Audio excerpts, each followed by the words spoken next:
membicarakan seorang insan yang kamil, manusia yang dipuji oleh Allah, manusia yang sangat-sangat dicintai oleh Allah Subhanahu wa taala. Sampai-sampai dalam syair saya teringat di mana di sana disebutkan yai yugadirul badru fi husni wajhi takhayyaratul albab fi wasfi maknahu. Sampai-sampai rembulan saja cemburu dengan keelokan baginda Nabi besar Muhammad. Saking agung, saking eloknya kita punya Nabi. Takhayyaratul albab fi wasfi maknahu. Kumpulkan mereka para alim, kumpulkan mereka orang-orang yang berilmu, mereka akan bingung dari mana mengawali dan dari mana mereka akan mengakhiri, saking luar biasanya Nabiyuna wa Nabikum Muhammad. Dan itu ikhwan ditulis dari ulama besar, waliullah besar dalam Maulid Simtud Durar. Dikatakan di sana qala ya Jabir inna awwala qabla asya huwa nurun nabiyyika Muhammad. Ya Jabir, ketahuilah wahai paman, Allah nyiptain sebelum ada isi alam, apakah itu surga, apakah itu neraka, ketahuilah bahwa itu adalah nurun nabiyyika Muhammad. Karenanya ibadallah, sama-sama kita wajib patut bersyukur pada pertemuan ini adalah pertemuan yang sangat luar biasa. Di samping kita memiliki kualitas ibadah yang tinggi di sisi Allah karena membicarakan manusia yang dicintai oleh Allah, di samping itu yang lebih hebat lagi, insya Allah kita akan menambah kualitas ilmu, kualitas iman, karena betul di dalam Al-Quran dijelaskan kalau kita mau mendengarkan salah satu kisahnya para nabi, utamanya Nabi Muhammad, dan yang membicarakan itu adalah mereka yang ahli ilm, lalu menjiwai daripada ilmunya, maka kita akan menambah daripada tingkatan iman kita kepada Allah dan Rasul. Karenanya alhamdulillah ibadallah, perlu saya sampaikan di sini kita kedatangan tamu yang memang sengaja kita hadirkan beliau. Kita sengaja untuk tabarukan bersama dengan beliau. Kita sengaja untuk bertawajuh langsung dengan beliau. Beliau ini seorang, saya katakan termasuk guru saya, karena beliau ini, mohon maaf Pak Yai izin, alumni Gontor, dan memang satu lettingan dengan guru saya, dengan asma almarhum Kiai Haji Maktum Jauhari, Sahih Pak Yai. Betul. Beliau itu selaku pimpinan daripada Al-Amin, dan beliau sudah meninggal. Beliau ini satu lettingan dengan beliau, dan alhamdulillah pendidikan beliau sudah sampai Kairo, sampai Saudi, kemudian ke Kairo Yai. Sampai beliau sudah pernah mengajar di salah satu universitas tertinggi di daerah negeri seberang, yaitu Jerman. Dan memang alhamdulillah kita wajib bersyukur kepada Allah, karena atas salah satu contoh Allah menunjukkan, meninggikan kualitas orang yang berilmu itu benar adanya. Makanya patut dan kiranya kita sama-sama mendengarkan kajian siraman rohani, yang dimana kita berharap kepada Allah dengan pertemuan ini kita semakin mengerti dan semakin mengenal ma huwa Muhammadun, kepada beliau, kepada guru kita, gudwa kita. Falyatafaddal alaihi maskura. Monggo Yai. Terima kasih. Bismillahirrahmanirrahim. Assalamualaikum warahmatullahi wabarakatuh. Waalaikumsalam warahmatullahi wabarakatuh. Alhamdulillah. Alhamdulillahillazi arsala rasulahu bil huda wa dinil haq liyuzhirahu ala dini kullih walau karihal kafirun walau karihal musyrikun walau karihal munafikun. Asyhadu an la ilaha illallah wahdahu la syarikalah wa asyhadu anna Muhammadan abduhu wa rasuluhu la nabiyya ba'dah. Allahumma fasholli wa sallim wa barik ala sayyidina Muhammad Allahumma sholli wa sallim wa barik wa ashabihi wa man tabi'ahum bi ihsanin ila yaumiddin, amma ba'd. Ya, alhamdulillah, pada pagi dan siang hari ini kita dapat mengkaji suatu kajian tentang Rasulullah sallallahu alaihi wasallam. Sebagaimana diungkapkan, kita ini akan merasa sulit dari mana kita mulai dan bagaimana kita harus mengakhiri karena kesempurnaan Nabi Muhammad sallallahu alaihi wasallam. Sehingga sebagaimana diungkapkan tadi oleh moderator bahwa alam ini tercipta, ya, bahkan cahaya Nabi Muhammad ini tercipta sebelum diciptakannya alam semesta. Baik, saya terucapkan terima kasih kepada moderator, juga kepada pimpinan perguruan muallimin beserta staf yang lainnya. Mudah-mudahan kajian ini bisa memberikan manfaat, amin ya Rabb, terutama kepada diri saya dan kepada kita semuanya, sehingga sebagaimana tema tadi yang diusulkan, yaitu tentang meneladani akhlak Rasulullah sallallahu alaihi wasallam sebagai sarana untuk membangun pribadi yang unggul. Dan insya Allah murid-murid yang ada di Muallimin ini kelak akan menjadi ataupun akan melahirkan generasi-generasi unggul, generasi yang meneladani akhlak Rasulullah sallallahu alaihi wasallam. Baik,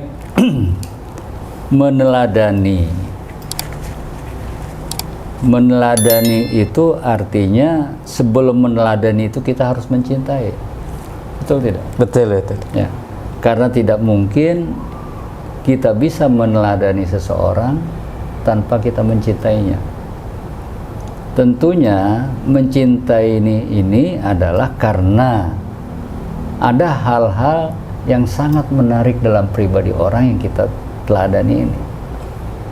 Demikian pula meneladani ini artinya mengikuti, meniru, ya, atau mencontoh, baik dari segi ucapan,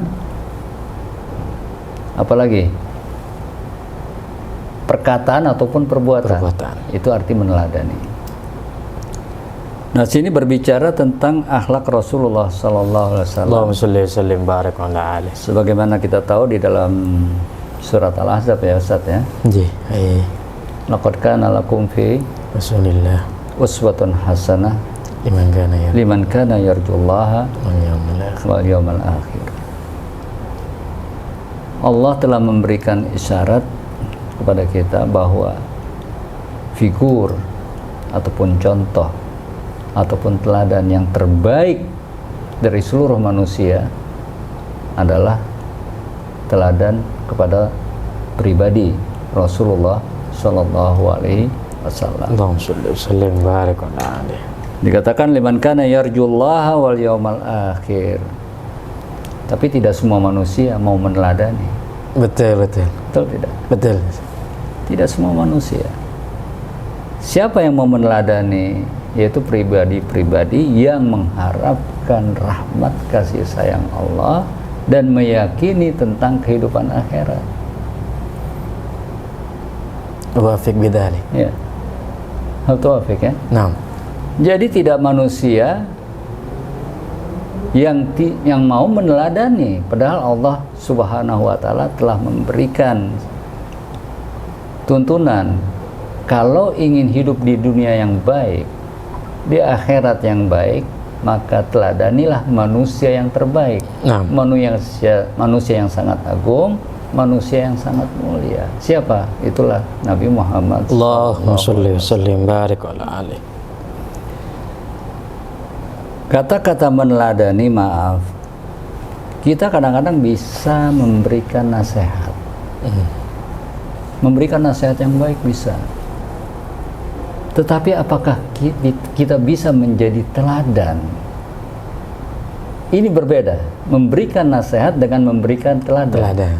Artinya contoh figur pribadi yang baik.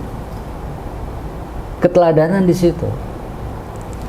Semua orang bisa berkata baik, tetapi tidak bisa menjadi teladan. Artinya apa? Antara perkataan dan perbuatan tidak sejalan. Nah, Aisyah radhiyallahu anha ketika ditanya tentang akhlak Rasulullah sallallahu alaihi wasallam, apa dijawab? Kana khuluquhul Qur'an. Bahwa akhlak Rasulullah adalah Al-Quran. Artinya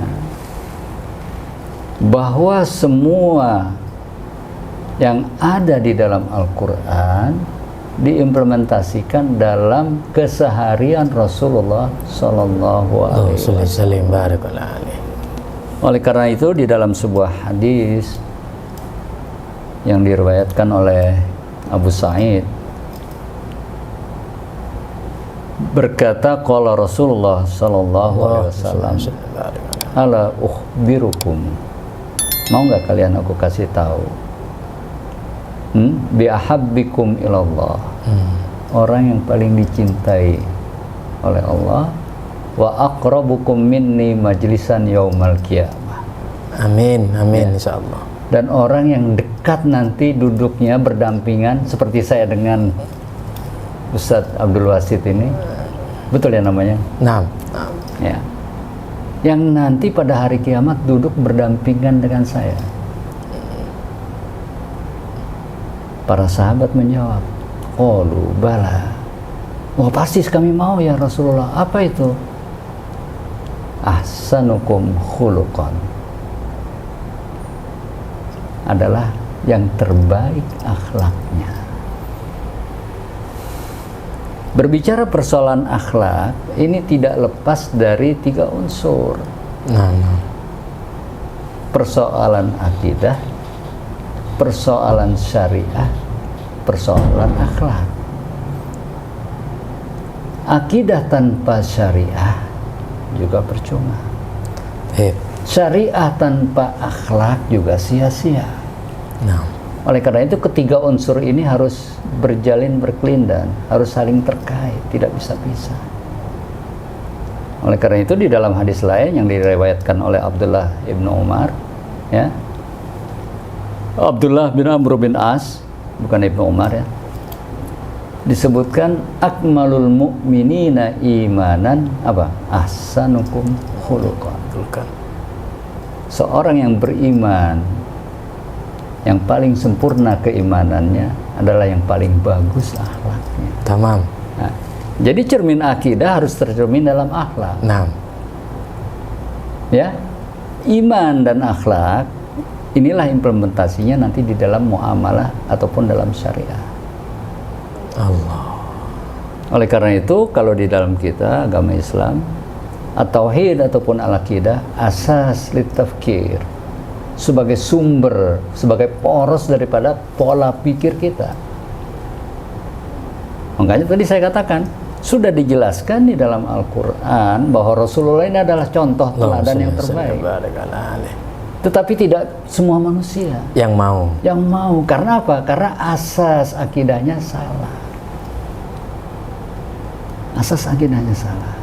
Oleh karena itu akhlak di sini adalah ada yang berupa akhlak sayyi'ah, betul enggak? Ada akhlak karimah. Akhlak karimah itu akhlak yang harus dilandasi akidah dan harus dilandasi syariah. Tanpa ini semua, akhlak karimah pun akan sia-sia. Karena di dalam Al-Quran juga disebutkan wa nafsi wa masawwaha fa alhamaha fujuraha wa taqwaha. Jadi ada akhlak yang fajir ataupun jiwa-jiwa yang kotor, ada juga yang bersih. Oleh karena itu dilanjutkan qad aflaha man zakkaha wa qad khaba man dassaha. Beruntung orang yang mau memperbaiki jiwanya dengan apa? Dengan akidah, dengan syariah, dan dengan akhlak. Nah, kalau kita mau meneladani akhlak Rasulullah SAW komplit, nggak ada kurang. Tanpa keraguan ya. Tanpa raguan. Komplit. Anda seorang panglima ataupun seorang jenderal. Nah, jiwa Rasulullah, dia coba bukan hanya memberikan komando, tapi dia memimpin beberapa perang yang dilakukan oleh Rasulullah. nah. Anda seorang pedagang, kalau bertanya tentang Rasulullah, Rasulullah pedagang. Tapi bedanya Rasulullah dagangnya caranya jujur, tidak bohong, tidak menipu. Makanya diperingatin iyyakum wal kadzib. Bohong, nipu juga merupakan salah satu ciri apa? Orang munafik. Iza hadasa kadzaba. Hadasa di sini bukan hanya bohong, tapi juga di dalam mempromosikan sesuatu. Mau contoh apa lagi? Contoh seorang kepala rumah tangga. Rasulullah paling sayang, paling bisa mengayomi istrinya, ya kan? Sekarang ini banyak kejadian-kejadian justru, maaf, katanya ta'arufnya itu banyak kan sekarang, maaf ini ya, keluar dari syariat, pacaran dulu. Katanya mau pengenalan. Tapi apa yang terjadi? Justru banyak melanggar syariat, banyak melanggar ataupun berbuat maksiat kepada Allah Subhanahu wa ta'ala. Auzubillah wa ya'udzubillah. Kita seorang guru, Rasulullah guru. Dikatakan innama bu'istu apa? Mu'alliman. Saya ini diutus sebagai apa? Pendidik, pengajar. Makanya guru-guru nih di mu'allimin, mu'allimat, saya harapkan ini mu'allim yang betul-betul mu'alliman yang mendidik, mengajar bagaimana mengayomi murid-murid dan menjadi teladan, contoh untuk melahirkan sebuah generasi yang sesuai dengan akhlak Rasulullah sallallahu alaihi wasallam. Bagaimana Rasulullah dalam berbicara? Juga selalu berbicara dengan basiru wala tunafiru, berikan kabar gembira, kabar yang baik, ya, jangan membuat orang itu jauh dari kita. Sudah banyak contoh-contoh bagaimana Rasulullah disakiti dalam dakwahnya. Kita tahu bagaimana cerita, mungkin ini cerita sudah sering kita dengar ya, seorang Yahudi yang selalu membuang kotoran ke rumahnya, sampai tiba-tiba suatu hari kok kotoran ini nggak ada lagi, karena mana ini? Rasulullah bertanya. Saking setiap harinya. Sakit ternyata. Kalau kita mungkin udah dendam, biar aja lo mampus kan. Betul ya? Tetapi apa? Didatangi oleh Rasulullah, didoakan dan sembuh. Alhamdulillah dengan doa ini masuk. Akhirnya Yahudi ini masuk Islam. Sama juga ketika Rasulullah hijrah ke Taif dengan harapan penduduk Taif waktu itu mau menerima. Sampai Rasulullah ternyata tidak sesuai ekspektasinya, tidak sesuai harapan. Dilempar, dicaci, dihina, bahkan berdarah. Sampai malaikat yang mengurusi gunung ini berkata, wahai Muhammad. Ditawarkan. Ya ditawarkan, ini tawarannya enak banget ini. Apakah saya terbalikan saja gunung ini biar mereka mati semua? Tapi apa jawaban Rasulullah? Tidak, innahum qaumun yajhalun, dia nggak ngerti, nggak tahu. Saya berharap pada suatu saat akan lahir sebuah generasi yang menyembah Allah dan tidak menyekutukannya. Allah datang seorang anak kecil ada melihat bagaimana akhlak Rasulullah. Jadi teladan di sini letaknya. Memberikan contoh dalam perbuatan itulah teladan. Kita meneladani artinya memberikan contoh di dalam perbuatan kita. Memberikan contoh. Tiba-tiba anak ini melihat bagaimana cara Rasulullah makan, cara Rasulullah menghadapi anak kecil. Nah, anak kecil ini langsung tertarik dan masuk Islam. Ini namanya siapa? Adas ya kalau tidak salah. Adas. Bahkan juga ketika para sahabat hijrah ke Habasyah. Waktu itu delegasi itu dipimpin oleh siapa? Ja'far bin Abi Thalib. Ketika bertemu dengan Raja Najasyi, dipanggil, maka Ja'far bin Abi Thalib ini menceritakan, kunna qauman ahlal jahiliyah na'budul asnam wa na'kulul maita wa nusi'ul jiwar, ya kan? Nah, Seterusnya. Kami dulu sebelum datangnya Rasulullah, ini adalah penduduk yang makan bangkai artinya bukan yang mati, yang disembelih tidak dengan nama Allah, dengan untuk berhala. Bahkan kami berbuat buruk sama tetangga, ya kan, suka melakukan perbuatan maksiat. Wa kunna ala zalik, kami terus melakukan seperti itu hatta ba'asallahu ilaina rasula, sampai datang kepada kami yang diutus oleh Allah seorang rasul dari kami. Kami diperintahkan untuk menyembah Allah, mengabdi kepada Allah. Kami diperintahkan untuk berbuat baik kepada tetangga. Kami diperintahkan untuk apa lagi? Untuk tidak berbohong. Inilah bagaimana kesempurnaan ini diceritakan oleh Ja'far bin Abi Thalib pada Raja Najasyi. Artinya bahwa keteladanan itu di dalam keseharian, di dalam kehidupan kita ini sangat-sangat diperlukan. Makanya maaf kalau sekarang ini kita lihat Indonesia saja ini udah mayoritasnya umat Islam. nah, Tetapi kalau hanya berdasarkan kuantitas, bukan kualitas. Antum gusaun ka gusa'is sayl, kalian ini seperti buih, ya, yang terombang-ambing ke sana ke sini. Kenapa dasarnya? Karena satu, dari segi akidah tidak kuat, dari segi syariah apalagi, dan dari segi akhlak pun jauh. Allahu Akbar, Allah. Ya. Dari segi akhlak jauh. Oleh karena itu perlunya untuk bekal generasi ke depan ini bagaimana kita mempelajari, meneladani sirah Rasulullah Sallallahu Alaihi Wasallam. Ya, Islam ini komplit, semuanya ada.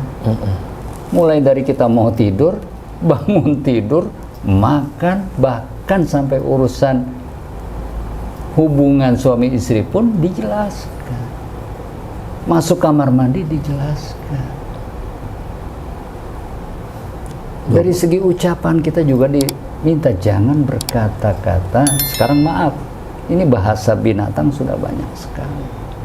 Karena apa? Karena kita tidak mau meneladani akhlak Rasulullah. Rasulullah itu lembut kepada anak-anak, menyayangi orang-orang tua, ya, bahkan juga menyayangi wanita. Dan bagaimana Rasulullah menjadi mu'allim? Contoh, salah seorang Arab Baduy masuk ke masjid Rasulullah, tiba-tiba kencing. Kencing di masjid. Bayangkan, pada saat itu para sahabat marah, tapi dicegah oleh Rasulullah. Jangan, biarkan sampai dia selesai. Kemudian Rasulullah memerintahkan untuk mengambil air, disiram, karena waktu itu masjidnya masih pasir bawahnya. Saya ngalamin itu, sholat di masjid yang bawahnya pasir, bukan karpet loh, atau bukan keramik. Masih ngalamin ya? Ngalami saya waktu di Saudi. Saat di mana ya? Di Saudi. Allah. Di kampung itu masih seperti itu, masih ada. Jadi ibadah seperti di kondisi seperti itu? Iya, bawahnya itu pasir memang benar-benar pasir. Nah, kemudian Rasulullah ingin mengajari, ketika misalnya waktu itu orang Baduy kencing di masjid ini, dicegah, diomelin, bisa jadi dalam kondisi masih kencing dia akan apa? Lari kemana-mana. Bleberan, kalau istilah orang Betawi, bleberan itu. Belecetan ya, bececeran kemana-mana. Itu akan lebih, makanya biarkan dulu sampai selesai, baru diperintahkan untuk disiram air. Ini artinya apa? Rasulullah ingin mengajarkan kepada para sahabat caranya seperti itu dan ingin mendidik orang Baduy dengan kelembutan. Kalau waktu itu dipukul, digebuk, dia nggak jadi masuk Islam. nggak jadi masuk Islam. Artinya ada nilai jangan terlalu tergesa-gesa dalam dakwah kayak. Ya, dakwah itu semua ada tantangannya. Allahu Akbar. Ada tantangannya. Makanya kan dalam dakwah juga prosesnya bagaimana Rasulullah waktu di Mekah itu ada dakwah Syria, baru kemudian dakwah Jahriyah. Bahkan waktu Fatu Mekah pun bagaimana akhlak Rasulullah? Seorang panglima perang yang dulu kalau mungkin kita sakit hati diusir dari kampung kita, ya kan? Rasulullah diusir loh dari kampungnya. Betul. Para sahabat diusir, tidak boleh meninggalkan kota Mekah membawa secuil pun harta mereka. Tetapi ketika Fatu Mekah, man dakhala baita Abi Sufyan fahuwa amin, wa man dakhala hadzal masjid Masjidil Haram fahuwa amin. Padahal Abu Sufyan waktu itu belum masuk Islam. Iya. Tapi dakwah Rasulullah, coba bagaimana dia memberikan kelembutan dan dihargai Abu Sufyan yang pada saat itu adalah tokoh Quraisy. Barang siapa yang masuk rumah Abu Sufyan, dia aman. Siapa yang masuk masjid? Masjid juga aman. Makanya ada adab juga dalam peperangan dalam Islam. Jadi santun sekali beliau. Santun sekali. Artinya beliau lebih seimbang antara dakwah bil hal bil lisan. Iya. Karena kan juga ada teguran di ayat kabura maqtan indallahi an taqulu ma la taf'alun. Ya akhirnya kan ketika dikumpulkan di Mekah, di masjid itu, ini orang-orang kufar Quraisy pada saat itu gemetaran, takut, disangka Rasulullah dan sahabatnya ini akan balas dendam. Wah, mati sama seperti dulu ya. Iya, sama seperti dulu. Makanya akhirnya muncullah juru bicara mereka, akhun karim wabnu akhin karim. Engkau adalah saudara kami yang mulia dan anak saudara kami yang mulia. Rasulullah tersenyum. Izhabu wa antum tulaqa. Allahu Akbar. Bebas kalian mau masuk Islam silakan, tidak apa-apa. Tidak ada paksa ini. Berbeda ketika Islam di Spanyol.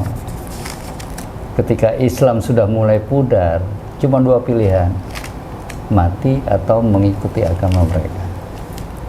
Nah, jadi meneladani itu adalah dasar yang pertama, ada harus cinta. Qul in kuntum tuhibbunallah fattabi'uni yuhibbukumullah. Cinta dulu ya. Cinta itu adanya di mana? Di hati, di pikiran. Tidak mungkin kita akan meneladani, akan mengikuti seseorang kalau kita tidak cinta.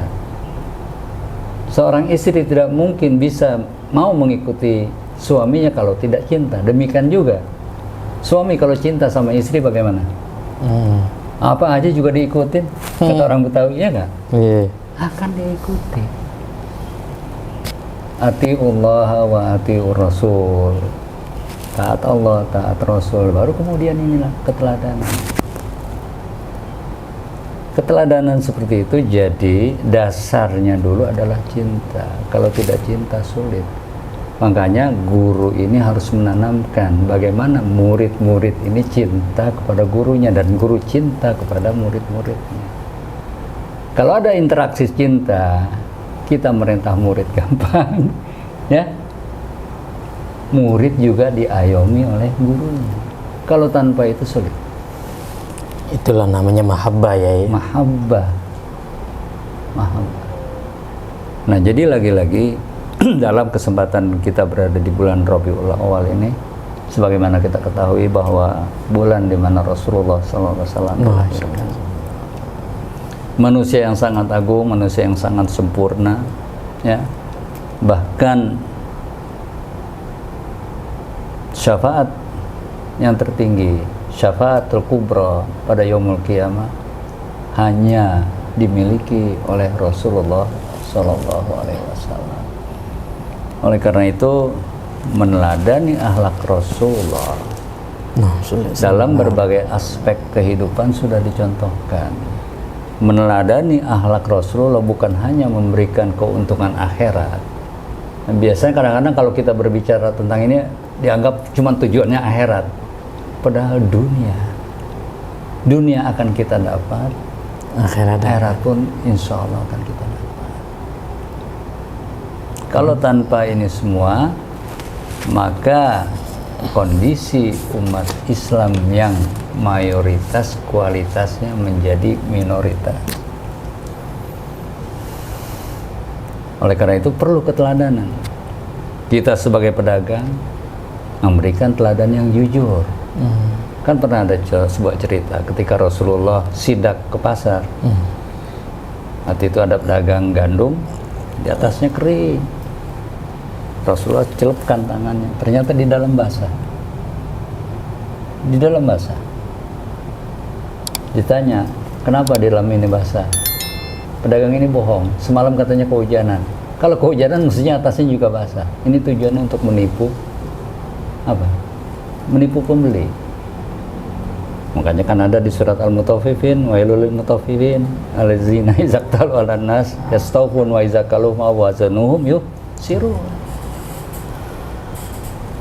Di dalam hadis lain juga disebutkan lam yankusul mikyala wal mizan illa ukhiza bisinin, ya, wa ma'unatus wa jawri sultan. Artinya apabila kalian berbuat curang dalam segala hal apapun, maka akan terjadi suatu kehidupan yang sangat menyusahkan dan akan terjadi apa? Perpecahan di antara kalian. Nah, oleh karena itu dalam kesempatan di bulan ini, dalam kajian bagaimana meneladani akhlak Rasulullah Sallallahu Alaihi Wasallam, jadi bukan hanya sekedar kita membaca ataupun mendengar, tetapi kita dibutuhkan implementasi dalam kehidupan. Karena Aisyah radhiyallahu anha juga kan menjawab kana khuluquhul Quran, dan juga akmalul mu'minina imanan, kesempurnaan seorang yang beriman itu ahsanuhum khuluqan. Ala ukhbirukum bi ahabbikum ilallah. Orang yang paling dicintai oleh Allah siapa? Apakah hanya sekedar ahli ibadah ataupun puasanya puasa Daud Senin Kemis tetapi akhlaknya tidak baik? Banyak orang yang ego di dalam ibadahnya tetapi di dalam muamalahnya tidak baik. Ini tidak bisa dikatakan menjadi contoh. Memberikan nasihat bisa mungkin, tetapi untuk menjadi contoh inilah yang perlu kita amalkan, perlu kita renungi, perlu kita apa? Praktekkan di dalam diri kita. Ya. Mungkin ada yang silakan. Subhanallah, subhanallah, subhanallah, bihamdi, subhanallahiladzim. Artinya memang cukup menarik apa yang beliau sampaikan, ikhwan. Di sana jelas sekali bahwa Nabi Muhammad ada nurun mubin. Memang beliau itu cahaya yang menyinari seluruh alam, apakah itu alam dunia maupun itu alam akhirat. Makanya betul saya teringat Pak Yai, sebagaimana yang tadi antum sampaikan itu, di sana dalam satu kitab Allah Ta'ala dalam hadis kusinya menjelaskan anna mu'ti wa anta qasimus syafa'ah. Betul, memang saya ini pencipta segala makhluk. Saya ini adalah Allah segala-galanya, yang dimana pemilik kekuasaan. Tapi kuberikan mandat bahwa syafaat ini adalah engkau ya Rasulullah sebagai juru kuncinya. Ya. Artinya memang Rasulullah adalah wajib kita jadikan panutan dunia akhirat. Hanya seperti ini Pak Yai. Saya ingin mengkutip salah satu pembahasan di mana Imam Syafi'i pernah berkata. Saya sampaikan di sana, beliau sampaikan naibuz zamanana wal aibu fina wa laisa li zamanina aibun siwana. Di mana beliau itu Imam Syafi'i berkata, sebenarnya yang rusak itu bukan zamannya, Pak Yai, kata menurut Imam Syafi'i. Yang rusak itu orang-orangnya. Nah, dengan adanya orang yang rusak ini bukan berarti zaman atau buminya yang rusak, tapi sesungguhnya adalah bobroknya mereka daripada apakah itu akidahnya, apakah itu syariatnya, apalagi akhlaknya. Nah, karenanya Pak Yai, adakah bukan hanya teori Pak Yai, tapi cara yang sekiranya lebih jitu untuk bisa kita aplikasikan dalam keseharian, utamanya mungkin barangkali dalam pendidikan kita sehari-hari yang memang Pak Yai alhamdulillah ini sudah mulai PTM ya Pak Yai, pembelajaran apa namanya untuk menumbuhkan tadi itu Pak Yai, bahwa kita sebagai pendidik, sebagaimana yang kita ingin tirukan, di mana itu panutannya adalah Rasulullah sebagai muallim, menunjukkan bahwa kualitas seperti ini loh yang akan melahirkan kualitas ibadah, akidah beserta akhlak yang baik. Lalu sang murid meniru dengan dia belajar apa yang oh ternyata seperti itu yang ditampilkan oleh dakwah halnya seorang guru kepada kita. Nah, langkahan-langkahan yang biasanya secara apa namanya keseharian yang mudah gampang ditiru itu, kira-kira menurut Pak Yai, menurut panjenengan, bagaimana langkahan-langkahan yang akurat Yai terkait tentang akhlak itu? Ya, ada sebuah buku ditulis oleh Abul Hasan Ali An-Nadawi. Nah, Limaza ta'akhkharal muslimun? Limaza ta'akhkharal muslimun? Wa taqaddama ghairuhum. Nah, kenapa umat Islam ini mundur ke belakang, sedangkan yang lain maju besar? Ya, bahkan ada juga seorang penulis mengatakan, saya melihat umat Islam di Asia dan Timur Tengah. Saya melihat umat Islam di Asia dan Timur Tengah. Dan saya melihat Islam di Eropa. Apa artinya? Mayoritas penduduk terutama kita di Indonesia, kita mayoritas Asia, ya, Asia Tenggara, Timur Tengah mayoritas penduduknya umat Islam, tetapi ya tidak mencerminkan tentang ajaran Islam. Justru banyak ajaran Islam dicerminkan di negara-negara maju. Dari satu sisi, tidak semuanya. Maaf, contoh. Ini saya mengalami secara pribadi. Waktu itu saya ikut tur bus ke sebuah kastel, sebuah benteng di Jerman. Nah. Kira-kira bus kurang 5 menit, saya pengen ke kamar mandi. Padahal mestinya waktu itu jam 11 bus ini sudah harus berangkat. Saya jam 10.55 saya ke kamar mandi dulu. Saya terlambat 2 menit, busnya sudah jalan. Ketinggalan ya? Ditinggal, karena sudah jam 11. Iya.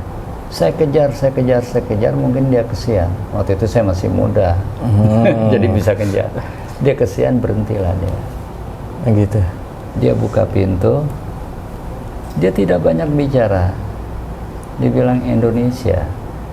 Saya langsung padahal hanya ngomong Indonesia. Indonesia, karena apa? Dia tahu Indonesia, orang Indonesia masalah waktu itu dia entengin, digampangin.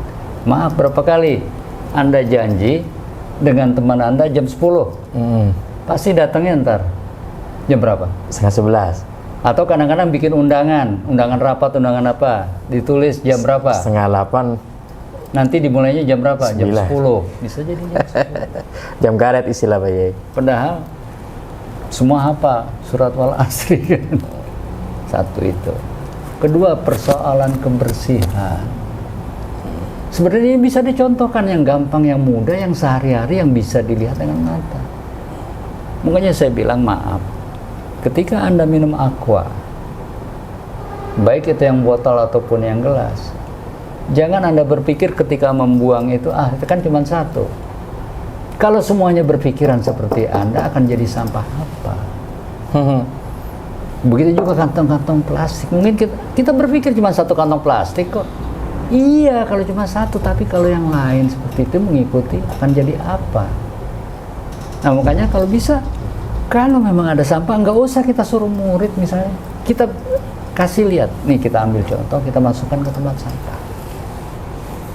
Nah. Atau ketika azan sholat, ya, boleh kita langsung mulai, ayo kita wudhu, sholat bareng. Ini kadang-kadang kita juga tidak lupa untuk memberikan contoh dari hal-hal yang kecil. Dari hal-hal yang kecil. Nah, inilah perlunya keteladanan di sini. Jadi kita, ada yang mengatakan bahwa seorang dai yang berhasil adalah seorang dai yang tidak berbicara tapi orang sudah mengikuti dia. Artinya apa? Sudah ditunjukkan dengan tingkah laku, baik perkataan atau perbuatan yang dilihat dan dicontoh. Orang mencontoh itu karena melihat kan? Betul. Karena melihat. Oleh karena ini, bagaimana cara mendidik ini untuk mengembalikan? Memang zaman jangan disalahkan, salahkan generasinya. Kita tidak menyalahkan zaman. Justru yang kita ingin rubah nih manusianya. Manusianya. Nah, merubahnya apa? Dengan cara pola-pola yang telah diajarkan oleh Rasulullah melalui akhlaknya ini. Seperti itu. Artinya kembali dengan apa yang Anda sampaikan tadi itu, berarti kan di zaman kita ini kan kita sering dengar Pak Yai, wah sekarang mau zaman udah rusak. Berarti di zamannya Imam Syafi'i sudah ngalami masa itu Pak Yai. Artinya beliau ingin mengajak bahwa pandangan itu sebenarnya salah, bukan zaman yang rusak, bal emang dari dirinya kita yang rusak. Subhanallah Pak Yai, asik sekali ngobrol seperti ini. Tapi di samping itu saking asik kita sebenarnya ada pemirsa Pak Yai. Ya. Mungkin barangkali nanti perlu saya ingatkan, pertemuan ini akan diakhiri dengan pertanyaan-pertanyaan. Jadi tolong dipersiapkan, mumpung beliau bersama kita, ilmu beliau Masya Allah luar biasa. Jadi tolong dipersiapkan dari para pemirsa, apakah itu pertanyaan-pertanyaan baik itu berkenan tentang akhlak atau mungkin bisa sedikit agak keluar, tapi yang penting dalam tanda arti, dalam tanda kutip tidak terlalu jauh, mungkin beliau bisa membimbing kita. Mungkin sambil lalu kalian mempersiapkan pertanyaan, saya mau nanya dikit Pak Yai. Apa namanya, emang betul Pak Yai kalau kita ngomongin Rasulullah itu sampai lisan kita saking bingung, apakah mungkin karena dosanya kita atau mungkin karena awamnya kita. Tapi emang dikatakan satu pernyataan di mana Rasulullah Sallallahu Alaihi Wasallam beliau bersabda, alamatul mahabbah asyuk, tanda-tandanya ente itu cinta itu harus ada yang namanya kerinduan dulu dalam hati itu.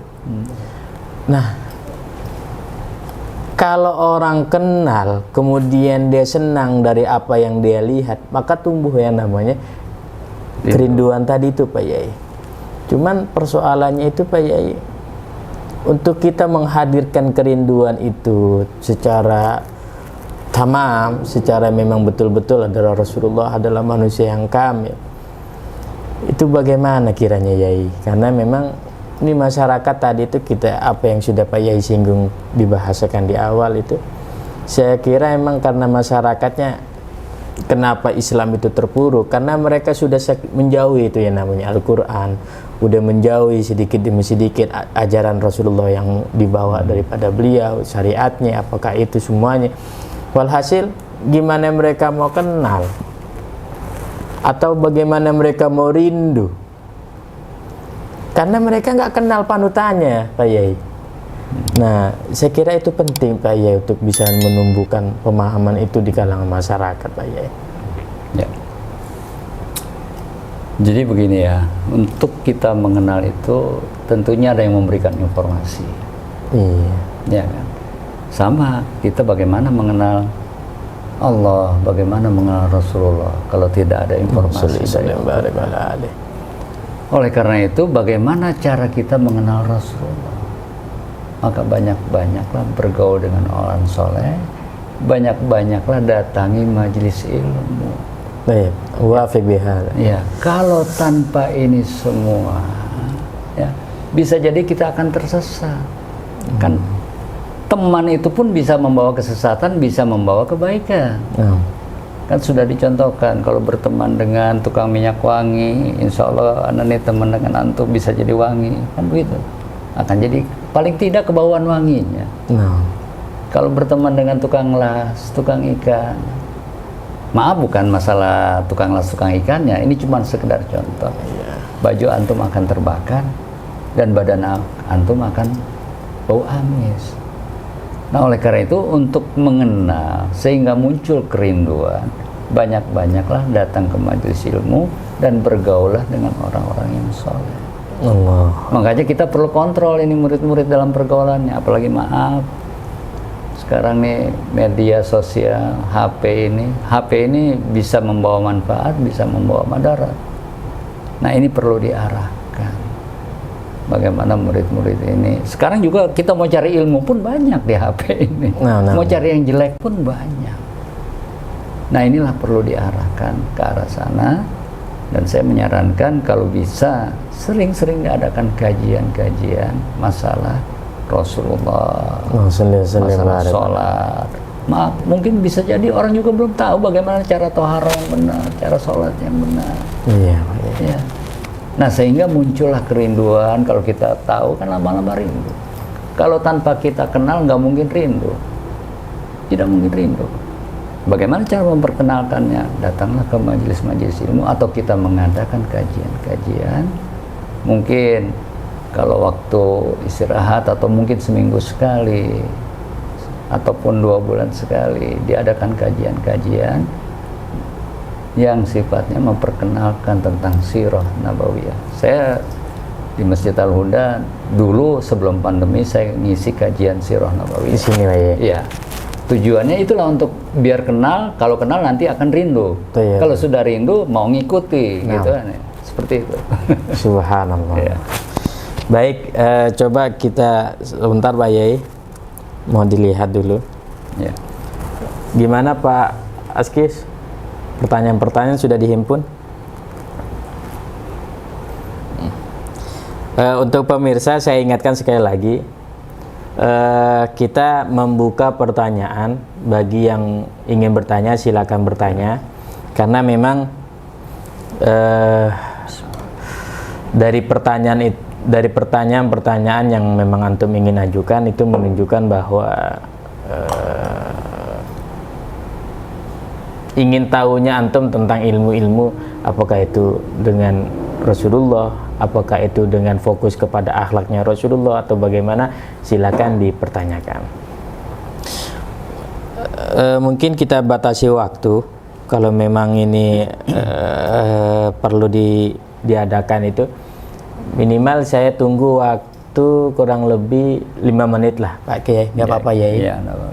Jadi 5 menit, sekarang sudah 10:56, kita tunggu 5 menit. Apakah itu ada atau tidak, nanti kita tunggu di akhir dari waktu 5 menit itu. Pak Yai, pertemuan saya dengan panjenengan Yai, saya jadi ingat satu peribahasa Pak Yai. Madad dahru wal ayyamu waddan buhasilu. Wajat Rasulullah wa qalbuhu ghafilun. Tahun berganti tahun, bulan berganti bulan, hari berganti hari. Ternyata yang keluar itu hasil dari apa yang kita tunjukkan itu dosa, dosa, dan dosa. Nah, sebabnya itu ternyata wa qalbuhu ghafil Pak Yai. Hati-hati yang seperti lalai tadi itu yang melahirkan akhirnya dosa dan dosa. Nah, Yai bagaimana sih Pak Yai untuk menguatkan hati agar terus istiqomah, dawam, ngikuti langkahan-langkahan di mana itu adalah syariatnya Rasulullah Pak Yai? Ya. Setan, iblis, makhluk Allah yang sangat sabar. Sabar ya? Oh sabar ya? Oh setan? sangat sabar. Oh gitu ya? Sangat sabar. Bukan pemarah Pak Yai? Bukan pemarah, dia sangat sabar. Cuman dia sombong. Jadi dia kalau tidak bisa dengan cara ini, cara itu dia goda manusia. Sabar, sabar, sabar. Terus menggoda. Nah sekarang kita bagaimana untuk membersihkan hati kita? Kan dikatakan wa fi qulubihim maradun fazadahumullahu marada. Kenapa sakitnya ini kok bisa bertambah? Ya. Sedangkan Nabi Nuh alaihissalam juga meminta kepada umatnya, faqultu astaghfiru rabbakum. Aku katakan kepada kaumku, istaghfiru, banyak-banyak beristighfar kepada Allah Subhanahu wa ta'ala. Karena ketika seseorang itu mau beristighfar, satu dari sisi akidah, dia mengakui bahwa di sana tidak ada Rob kecuali Allah yang mau mengampuni dosa-dosa. Ketika dia beristighfar, dia memahami, dia menyadari bahwa di dirinya banyak dosa. Ketika manusia yang repot ini kalau manusia tidak sadar dirinya berdosa, atau dirinya bersalah. Makanya himbauan Nabi Nuh kepada umatnya, faqultu astaghfiru rabbakum innahu kana ghaffara. Hanya Allah yang mau mengampuni, yang bisa mengampuni. Dampak daripada istighfar apa? Yursilis sama alaikum min rara wa yumdidkum bi amwali wa banin. Dampaknya bukan hanya akhirat, tetapi di dunia pun akan diberikan. Artinya kalau orang ini semua mau beristighfar, artinya secara otomatis manusia ini menyadari, meyakini adanya Allah. Yang repot kan manusia tidak yakin ketika dia berbuat sesuatu, dia anggap Allah itu tidak melihat. Dia anggap itu tidak ada catatan.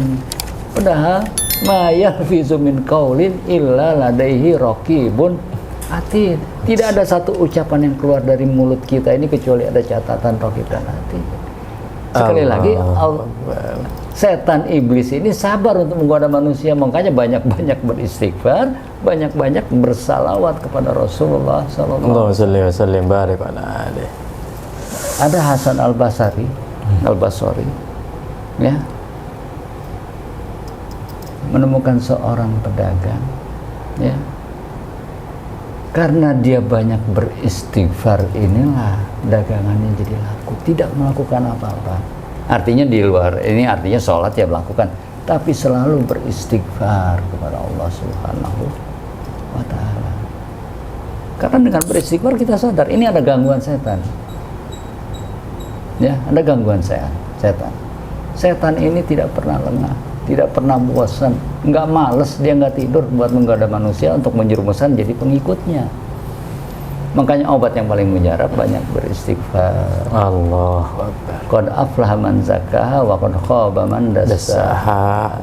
Orang yang menjerumuskan dirinya adalah orang yang mengikuti hawa nafsunya. Orang yang mengikuti hawa nafsunya orang yang tidak sadar dengan kesalahannya. Kalau dia sadar dia akan tobat. Hatta Ibu Minazam apa? Kama lazam balah. Orang yang bertobat dari dosanya, Allah akan mengampuni seolah-olah dia tidak punya dosa. Bahkan dikatakan, wahai ibnu Adam, kalau dosamu seluas langit dan bumi dan kamu datang kepadaku untuk beristighfar, untuk mohon ampun, ya, maka akan aku ampuni. Bagaimana kalau saya salah lagi? Lakukan lagi istighfar. Rubah. Ya karena saya katakan tadi, setan ini makhluk Allah yang paling rajin, nggak pernah males, nggak pernah bosen. Oleh karena itu kita juga jangan jadi makhluk Allah yang bosen dengan beristighfar, bosen dengan kebaikan. Sampai-sampai Allah manggil kita di dalam Al-Quran itu dengan ucapan lembut sekali Pak Yai. Ya ibadi, alladzina asrafu ala anfusihim. La taqnatu. Jangan berputus asa. Ya Allah. Dipanggil dengan sebutan ibadi, Pak. Padahal orang maksiat Pak Yai. Iya. Dipanggil ibadi. Allahu Akbar. Coba. Subhanallah. Ya subhanallah. Jadi seperti itu. Keteladanan, ya, kemudian bagaimana menghadapi kondisi sekarang. Bukan berarti ya apa-apa astagfirullahaladzim, bukan hanya sekedar ucapan, bukan. Tapi itu perlu, harus diucapkan sekalipun dengan diawali terpaksa. Ya. Tayyib Pak Yai. Ini sudah cukup Pak Yai, 5 menit. Ada pertanyaan Pak Yai dari pemirsa. Pertanyaannya, bagaimana tanggapan Pak Yai terkait tentang perayaan Maulid Nabi? Emang kan banyak hal Pak Yai terkait tentang sana sini sana gonjang ganjing terkait tentang Maulid Nabi. Menurut Pak Yai kaifa ra'yukum bihada? Terkait dengan perayaan, ya, apa beda antara perayaan dengan peringatan? Nah, saya mau pertanyakan dulu. Jadi ma farqu baina maulud wa maulid, hakada namanya. Mungkin seperti itu. Ya Allah, namanya. Ya, kalau perayakan artinya dirayain. Kalau peringatan artinya kita mengingat. Mungkin kalau saya di sini ya mungkin bisa juga terkenal juga terkait perayaan, ya, dengan peringatan. Kalau masalah saya katakan perayaan, ya, memang tidak ada. Tapi kalau peringatan maujud ada. Contoh, Rasulullah sendiri kan puasa Senin Kemis. Nah, kenapa Senin berpuasa? Wulidtu yaumal isnin. Kemudian apa lagi? Wa bu'istu yaumal isnin wa muttu yaumal isnin. Itu peringatan, ingati. Kemudian bagaimana, apakah boleh terkait dengan perayaan? Ya memang di sini ada yang mengatakan bid'ah. Kullu amrin laisa min amrina fahuwa raddun. Segala sesuatu yang tidak ada perintah dari katanya itu ditolak. Sekarang kita melihat dari sisi positif atau negatifnya. Kalau memang perayaan itu tujuannya adalah untuk kembali mengingatkan masyarakat tentang sejarah Rasulullah SAW, silakan. Cuma yang tidak dibenarkan adalah perayaan yang berlebih-lebihan. Seperti contohnya, maaf, kadang-kadang pasang petasan, pasang ini segala macam. Mungkin saya nggak tahu kalau di Madura bagaimana perayaan Maulid. Susah sekali untuk dijelaskan di sini Pak Yai. Karena memang itu tradisi Pak Yai. Nah, inilah tradisi. Jadi selama itu memberikan manfaat dan tujuannya mengingatkan, maka silakan. Saya juga di Saudi memang tidak ada. Saya selama di Saudi tidak ada yang namanya peringatan ataupun perayaan Maulid, tapi peringatan ada. Kenapa? Biasanya para khatib ketika masuk bulan Rabiul Awal, tema khutbahnya terkait dengan masalah sejarah ataupun sirah Rasulullah SAW. Jadi perayaan silakan, cuma jangan israf. Jangan berlebihan. Silakan mau diadakan silakan. Tamam ya. Ya silakan. Jangan, yang dilarang ini adalah apa? Israf. Berlebih-lebihan, mengadakannya terlalu bagaimana, ya. Baik yang biasanya hanya dengan, maaf nih, tradisi di Jakarta kalau mau peringatan Maulid nggak pakai nasi kembuli nggak enak. Ya itu boleh, tetapi jangan menyusahkan dan jangan israf. Jangan israf yang terpenting. Jangan israf yang terpenting, jangan israf. Tapi di samping itu Pak Yai, kan banyak itu bahwa pandangan-pandangan, ngapain bikin Maulid, ngapain nanti begini. Ternyata saya jadi ingat satu ayat di mana Allah berfirman dalam Al-Quran, liyutfi'u nurullah wa ya'ballahu yutimma nurullah. Allah mereka itu pengen memadamkan cahayanya Rasulullah, agar dengan mereka mengatakan seperti itu biar mereka semakin nggak kenal dengan Rasulullah. Tapi semakin mereka demikian upaya melakukan seperti itu, semakin banyak desa ke desa, dari musola ke musola memperingati hari di mana di situ ada Rasulullah. Sebagaimana tadi Pak Yai sampaikan, ketika masuk di bulan ini para khutbah mengubah tema yaitu khusus kepada, saya kira itu karena mereka ingin takdiman kepada Rasulullah Sallallahu Alaihi Wasallam. Saya kira mungkin kita tangkap jawaban Pak Yai dengan detail dan paham. Insya Allah para pemirsa pun paham bahwa artinya kembali ke tadi Pak Yai, yang penting jangan sampai israf nambah. Israf, satu itu. Kedua, kenapa kita tidak pernah protes ya acara-acara grup-grup band ataupun dangdutan? Kenapa yang kita protes acara maulidan? Sama juga kenapa diprotes orang yang pakai jilbab, tapi orang yang pakai rok mini gak diprotes? Iya. Mana madaratnya yang ini?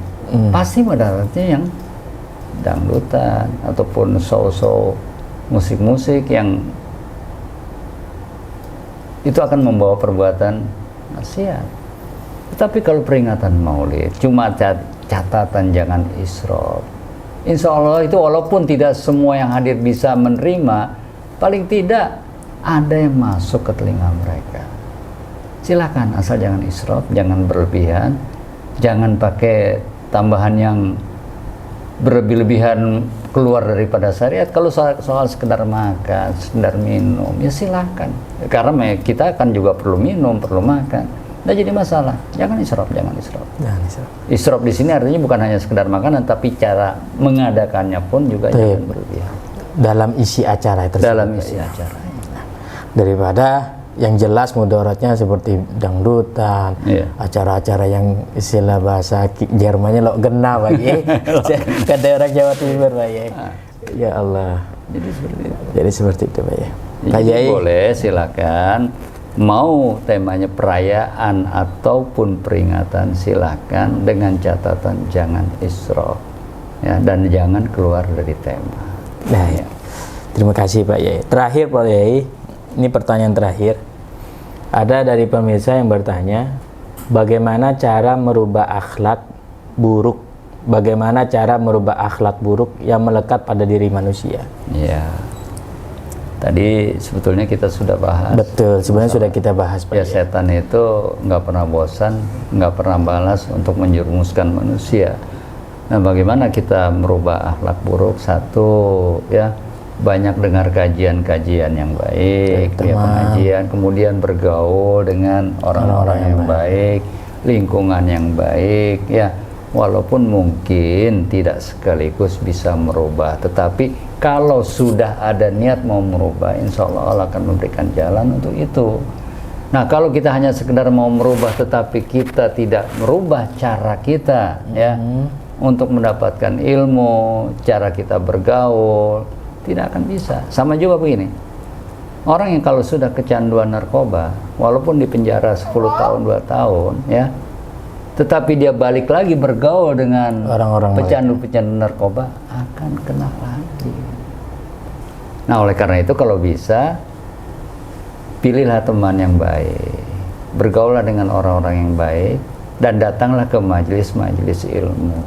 Ya, dengan demikian insya Allah bisa mengarahkan kita kepada kebaikan, dan yang insya Allah akan merubah akhlak kita yang tadinya tidak baik, insya Allah menjadi baik. Sebagaimana firman Allah, innaka latahdi man ahbabta walakin Allah yahdi man yasha. Allahu Akbar. Jadi saya kira itu jawabannya Pak ya. Artinya kembali kepada diri kita Pak ya. Kumpul dengan mereka yang soleh sebagaimana Pak Yai sampaikan. Saya kira sampailah sudah para pemirsa yang dimuliakan oleh Allah, bahwa lautan ilmu yang sudah kita banyak peroleh, mudah-mudahan apa yang beliau sampaikan itu menjadi hikmah dan manfaat besar dalam kehidupan kita sehari-hari. Kemudian perlu kita yakini bersama bahwa perkumpulan kita ini adalah perkumpulan yang dikatakan oleh Allah, wa maganallahu li wa adibahum wa anta fihim, bagaimana saya mengazab satu kaum, satu perkumpulan di mana di situ ada Rasulullah. Wa maganallahu mu'adzibahum wa hum yastaghfirun, bagaimana saya mengazab satu kaum atau tidak mengabulkan doa permintaan satu kaum, sedangkan mereka di situ mengingat masih Allah. banyak yang beristighfar. Sedangkan mereka banyak yastaghfirun, beristighfar. Nah, ketahuilah ibadallah, para pemirsa, dengan kita mengadakan kajian di sini, tujuan utamanya adalah agar kita kenal kepada Allah, kembali lagi kepada syariatnya Rasulullah. Terima kasih Pak Yai atas bimbingan Pak Yai, ilmu Pak Yai, mudah-mudahan salah satu jariah yang akan bersambung sampai menjadi investasi ke hadirat Allah Pak Yai. Mudah-mudahan dengan ilmu Pak Yai ini khususnya sekolah muallimin ini menjadi sekolah yang notabene akhlakul karimah. Amin. Amin. Terima kasih Pak Yai atas waktunya. Terima kasih pula atas pemirsa yang sudah mengikuti acara kami dari awal sampai akhir. Kami menyampaikan ribuan terima kasih yang sebesar-besarnya, dan tidak lupa kami pun mengucapkan untuk dibukakan pintu maaf yang sebesar-besarnya, karena kami adalah manusia yang biasa. Apabila di sana menemukan kesalahan baik dari halia maupun maghalia, ataupun kurang pas dari selera hati para panjenengan semua, untuk dibukakan pintu maaf yang sebesar-besarnya. Kami hanya ingin mengadakan acara kajian yang dimana di sini kami cinta kepada Rasulullah. Sampai di sini, terima kasih atas semuanya. Hadanallahu yakum ajmain. Assalamualaikum warahmatullahi wabarakatuh. Waalaikumsalam warahmatullahi wabarakatuh. Pak Yai, boleh dipimpin doa Pak Yai? Ya.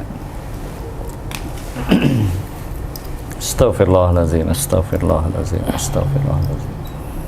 Alhamdulillahirabbil alamin, hamdan yuwafi ni'amahu wa yukafi mazidah. Ya Rabbana lakal hamdu wa lakas syukru kama yanbaghi li jalali wajhikal karim wa azimi sultanik. Subhanaka la nuhsi sana'an 'alaika anta kama asnaita 'ala nafsik.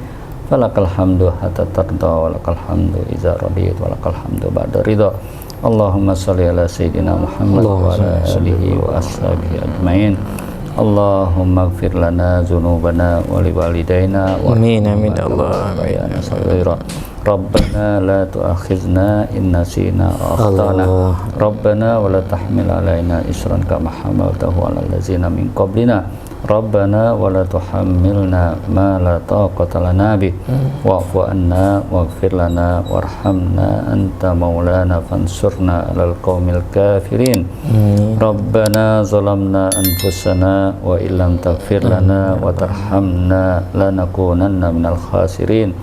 Rabbana la tuzigh qulubana ba'da idh hadaitana wa hab lana min ladunka rahmah innaka antal wahhab. Amin amin ya Allah. Innaka antal wahhab. Rabbana atina min ladunka rahmah wa hayyi' lana min amrina rasyada. Rabbana atina fid dunya hasanah wa fil akhirati hasanah wa qina azabannar wa adkhilnal jannata ma'al abrar ya aziz ya ghafar ya rabbal alamin. Wa sallallahu ala sayyidina Muhammadin wa ala alihi wa ashabihi ajmain. Subhana rabbika rabbil izzati amma yasifun wa salamun alal mursalin walhamdulillahi rabbil alamin. Sekarang kita dengan kafaratul majlis. Subhanakallahumma wa bihamdika asyhadu an la ilaha illa anta astaghfiruka wa atubu ilaik. Wa akhiru da'wana alhamdulillah. Alhamdulillah.